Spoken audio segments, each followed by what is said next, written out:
May mga umuugong na balita na naman mga parkoy dito kay Kevin Ferrer. Well, alam niyo ba na si Ferrer naglaro dati sa Barangay Ginebra at nakapagkampiyon nga ng 2 beses.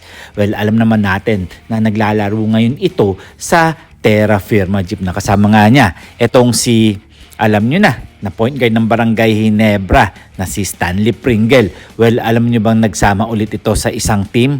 Well, ayon nga sa mga balita, ito nga daw si Kevin Ferrer balak daw yatang kunin ng Barangay Ginebra, pero wala pang kasiguraduhan yun mga pare ko dahil alam naman natin na nangangailangan ng Barangay Ginebra ng mga shooter.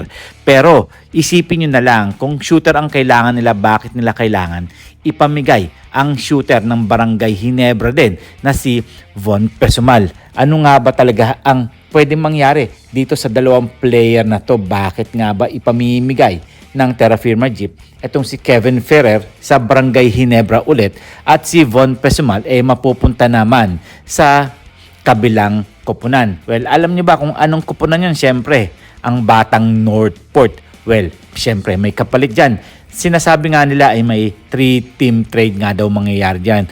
First or second round pick ang makukuha ng Batang Northport na kapalit nga ni Von Pesumal. At ito naman si Kevin Ferrer mapupunta naman sa Barangay Ginebra.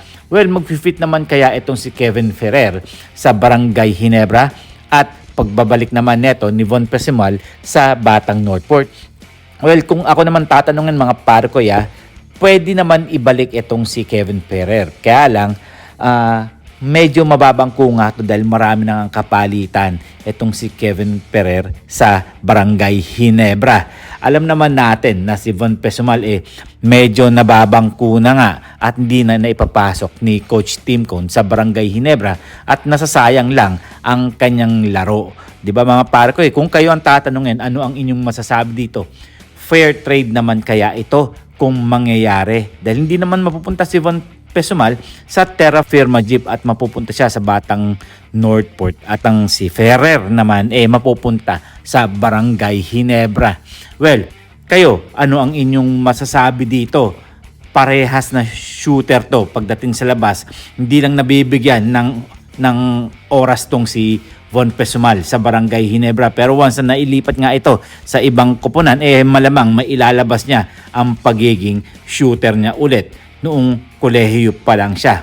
Biruin nyo or imagine niyo itong si Von Pesumal talaga naman shooter talaga to. Nakakapanghinayang lang dahil hindi nga siya medyo fit sa gusto ni Coach Tim Cone.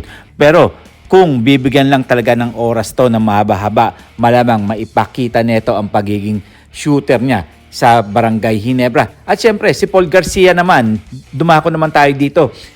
Ayon nga sa mga balita, si Paul Garcia nga nagpa-practice pa rin daw sa Barangay Ginebra at posibleng maisama ito sa lineup. Pero sa mga lumalabas na balita o sa mga naglalabas sa YouTube, nakikita nyo naman wala naman siya sa lineup. Nasa lineup kaya siya or nasa reserve list siya.